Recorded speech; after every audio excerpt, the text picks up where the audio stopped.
Hello, everybody. Welcome to NIDA's In Conversation with you all on Thursday, the 21st of May. For those who don't know me, my name is Carolyn Brown and I head up the MFA in Cultural Leadership at NIDA. I'm delighted today in the first instance to acknowledge that NIDA meets and teaches and has conversations on the land of the Gadigal and Bidigal people of the Eora Nation, and to acknowledge their elders past and present. Today is an informal conversation between two extraordinary people. Annette Shun is going to be in conversation with Courtney Stewart, who will facilitate questions with her. We will then open that up later to some Q&As with the students. I would like to introduce Courtney to you. Courtney is an actor, director, and dancer and teaching artist. She has worked on a number of productions and developments of new Australian work, including, for example, Single Asian Female, written by Michelle Law for Le Boite and Belvoir Street Theatre, A Ghost in My Suitcase by Vanessa Bates, How to Rule the World by Nakia Louie, and White Pearl by Anchuli Felicia King. Courtney has also performed for Queensland Theatre, Imaginary Theatre, and in South Korea for LAT, L-A-T-T, LAT Children's Theatre Company. She was the Assistant Performance Director for the City of Sydney's 2016 Chinese New Year Lunar Lantern Festival. She has participated in the current Contemporary Asian Australian Performance Directors Initiatives with the Sydney Theatre Company. Courtney is also a proud member of the MEAA and is the chair of the Equity Diversity Committee and a delegate to the National Performers Committee. Courtney, welcome, and Annette, welcome so much, and we look forward to your conversation today. Thanks, Carolyn. Hello, everyone. I would also like to acknowledge the traditional custodians of the land that we're all gathering on today. I live and work on Gadigal land and pay my respects to elders past and present and emerging community leaders, and acknowledge any Aboriginal and Torres Strait Islander peoples joining us today. I'll now introduce you to our guest. She is the director and executive producer of Contemporary Asian Australian Performance. Her career has spanned traditional broadcast to live performance to digital media. She's also recently been announced as the new artistic director of Oz Asia Festival in Adelaide. She's an influential creative and storyteller, and who I like to call the fairy godmother of Asian Australian performance. Please join me in welcoming our guest, Annette Shun. Thanks so much for joining us, Annette. Thank you, Courtney. Thank you very much. And I would just like to quickly acknowledge also that I'm talking to you today from the Camaragal country, and I would also like to acknowledge the traditional custodians. Wonderful.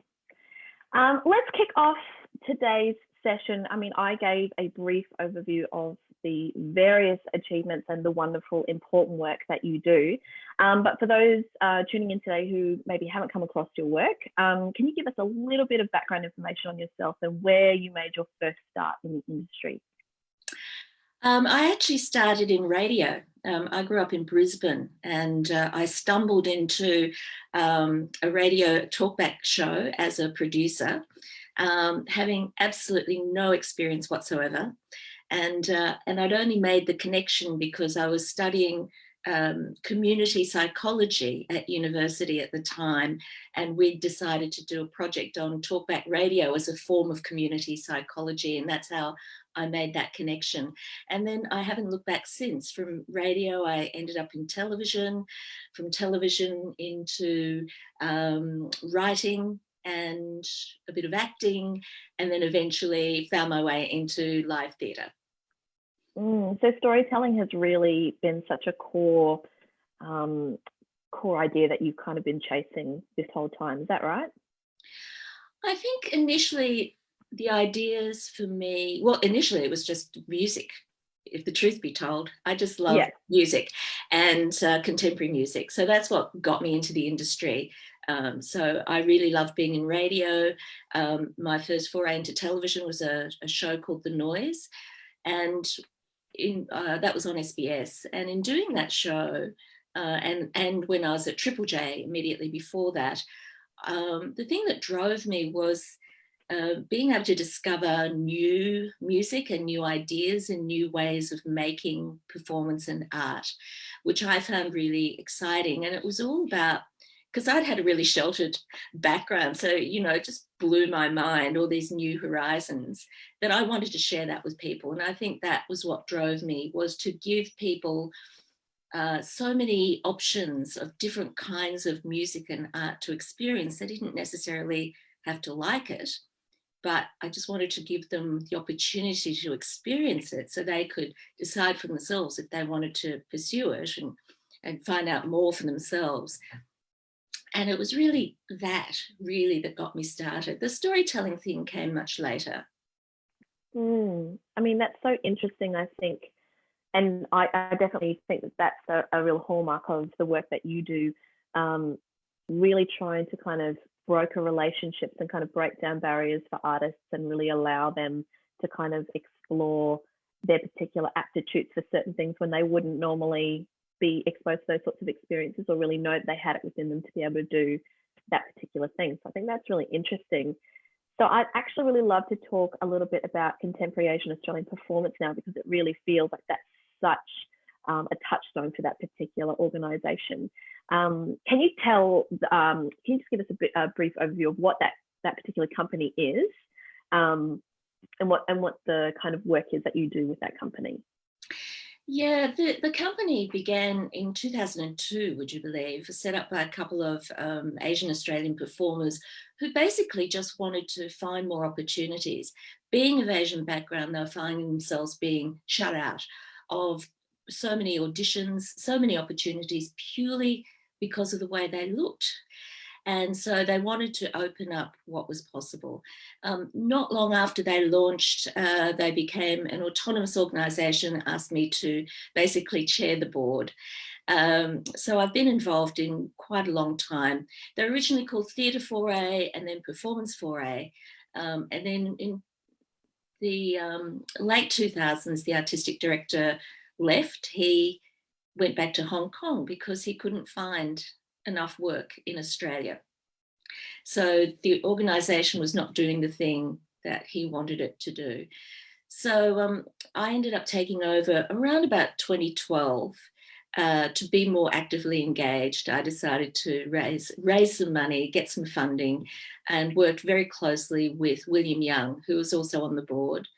Many of you will know William as a master storyteller and photographer who's toured the world with his shows, which combine his projected images and his storytelling. And so he ran some storytelling workshops for us. We involved some other people, and that was the beginning of the company in making works that had multiple storytellers, all from Asian Australian backgrounds, and telling their own stories in a way that was theatrical and performative. And from there, we just grew and grew. For me, it was more, though, than just getting opportunity for people to hit the stage. For me, it was about getting those stories out there, because I think it's so important for the Australian cultural landscape. If theatre and the performing arts are doing our job properly, we need to reflect and explore and interrogate who we are as Australians. And, you know, up until recently, we haven't. There's huge portions of the population who aren't included in that. So the picture we're painting or the story we're telling about Australia is incomplete. And I think that's a real problem. And I think it's one of the reasons why we have a bit of a struggle with our national identity. I mean, that's such a good point. It definitely feels like in the last maybe 4 or 5 years, there's been a real watershed moment in our industry where we are starting to see, you know, Asian Australian stories on stage, which I think is, you know, I mean, it really has come down to the wonderful programs that have kind of been rolled out through Contemporary Asian Australian Performance in collaboration with other members of the industry, which is really wonderful. Within that, could you pinpoint what your proudest achievement with Contemporary Asian Australian Performance has been so far? Look, I have many proud moments now because we've been working so hard to work with, especially the main stage organisations. There's lots of little projects and companies and community arts organisations that do culturally diverse work, but getting to the main stage area where professional or trained artists, like people coming out of NIDA, and not just the actors, but all the different skills areas of people coming out of NIDA, people of Asian background have struggled to work within the industry. And I think it's a celebration for me if that changes. And there was a few years ago when I went to the launch of Sydney Theatre Company's program for the year. I can't remember which year it was, but I've been to those once or twice, and it's a room full of white people having a great time. And for the first time, there were about 20 people of Asian Australian background at the party, because there were works that were coming up in the following year, works like Chimerica and various other works, which had an Asian theme, but also other plays that were coming up which didn't have an Asian theme, but in which Asian Australian actors had been cast because of their abilities and their talent and their suitability for the roles. And that's when I felt like we had come in through the doors. We were allowed now into this space, which was main stage theatre, and we were embracing it. And we're there for the right reasons, not for tokenistic reasons, but because we had earned our place and we could do it. We could cut it with the best of them. Absolutely. So is that one of your biggest hopes and dreams for the company going forward, to kind of really strive for parity and equity in the community, in the industry? Yeah, I think I'd like to see a representation of stories and artists that reflects, our proportion in the general population, I guess. And following on from that, I would like to see audiences also reflect the diversity. So the people outside in the street should look pretty similar to the people inside the theatre, whether it be on the stage or in the auditorium. And I think that's the dream. And we've been about generating that. It doesn't happen, change doesn't happen on its own. And we've had to find different ways of making it happen.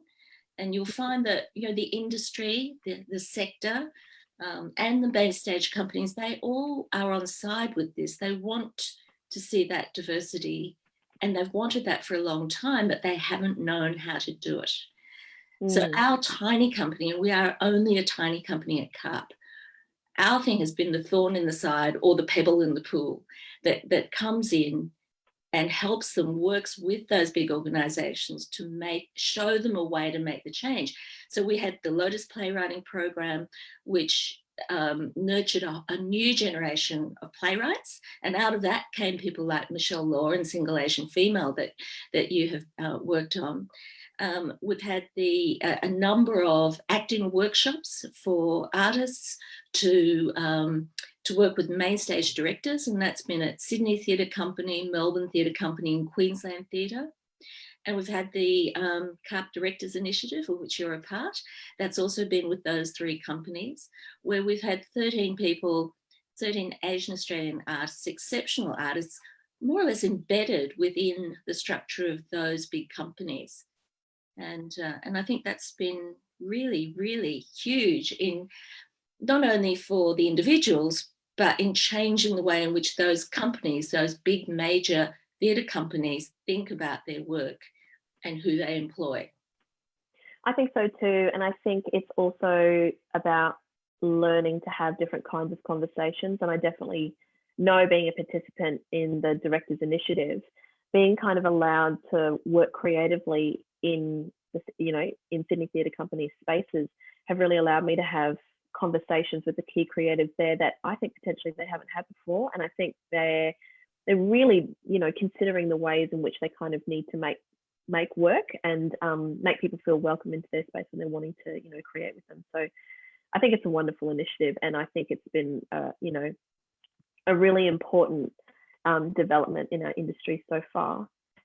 So, potentially out of those initiatives, or not even, who are some really exciting Asian Australian artists and or projects that you've seen in recent years? Oh, CARP's own programs. Yes, of course. Yeah, we've been on a high this year, you know, before COVID-19, because, and you were working on this as well. We just had a project called Double Delicious, which was on at Sydney Festival and Asiatopa in Melbourne and Geelong. And we were hoping to take that to the world. We had interest from internationally, from places like Singapore and Taiwan and Hong Kong, and other parts of Australia who were interested to take this project on. So that was 6 storytellers of Asian background, telling stories inspired by food, and the audience gets to hear the story and taste the food. So that's something I'm quite proud of. The other great, the exciting Asian Australian artists include the playwrights coming through. So, and Julie Felicia King last year having 2 of her plays staged on main stage companies in Australia, and having her world premiere of White Pearl in the UK at the Royal Court. That was pretty exciting. Michelle Law, of course, has been really doing so well since Single Asian Female. She's working on an opera in Queensland. She was to be opening a new play called Miss Peony at Belvoir. And her brother, Benjamin, had his first play at NTC this year, which was sold out, I think, pretty much sold out. So it's wonderful to see those embraced. And there are so many other writers who are doing wonderful things. Merlin Tong, Michelle Lee.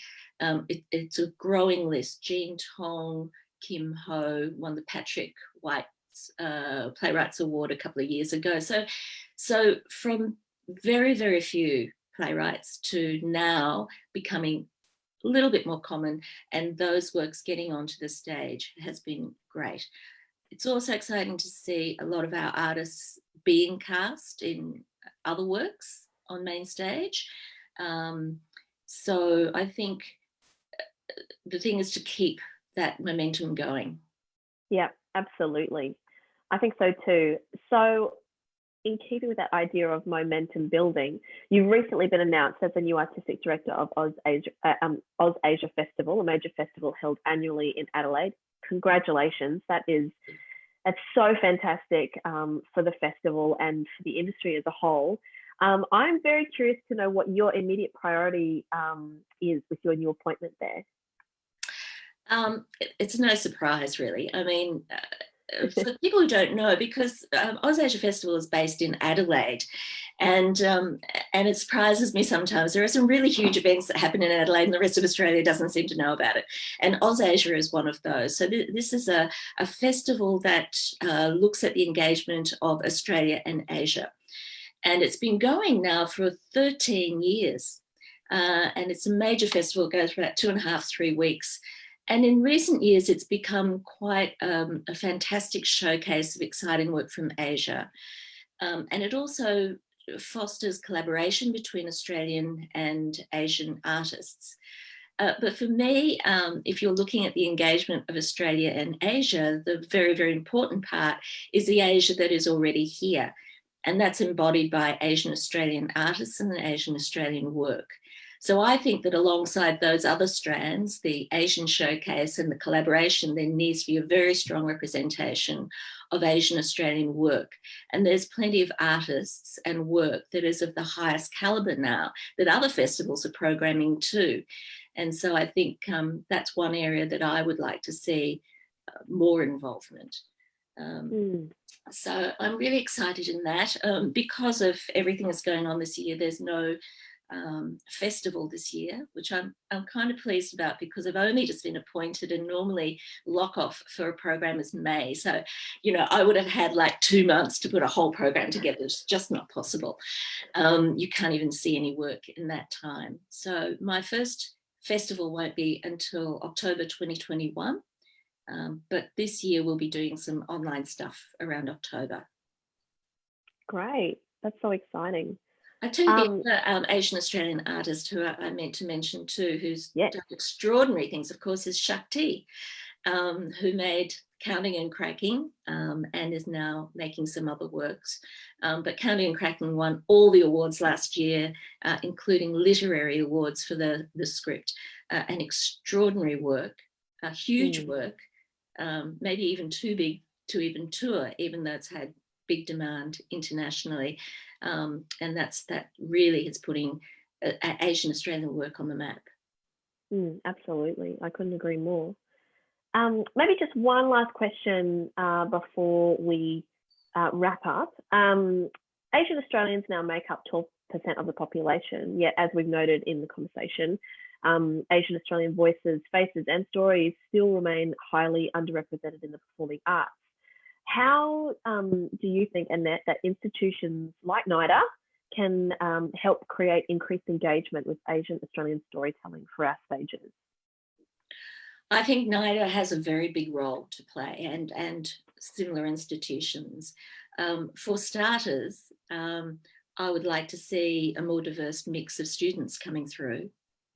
But I'd also like to see the training being aware of the need for greater cultural diversity, so that even when the works come through who may be from people outside of NIDA, where are the directors who have the cultural sensitivity and understanding to direct that work? Do you get that sort of training at NIDA? Where are the dramaturgs? It's something you and I talk about a lot because of your dramaturgical skills. So many, we're developing culturally diverse playwrights and screenwriters, but then they get to the stage where something goes into production or just before production, and they don't have the right support and people who really understand the cultural significance of what they're doing in terms of dramaturgs and directors or script editors, whatever whichever form you're talking about. So I think that there needs to be diversity all the way through at every level of production and every level of the organisations that do this. So I think that NIDA needs to keep that in mind in the kind of training and the kind of experiences that they give their students. I think so too. I think that's a really great point to kind of leave the conversation on too, is that, you know, now we're kind of in this time where COVID-19 has hit and we are all really reassessing our processes and the way that we do work. Now's a really great time, I think, for all of us to take audit and take stock of the way that we're making work and the kinds of conversations that we need to keep having to make sure that our industry can survive beyond this point. Thank you so much, Annette, for joining me today. And thank you to the team at NIDA for making the webinar happen. I think these conversations are so wonderful and so important for the industry and the communities within it. So thank you all so much and hope to see you soon. Thank you.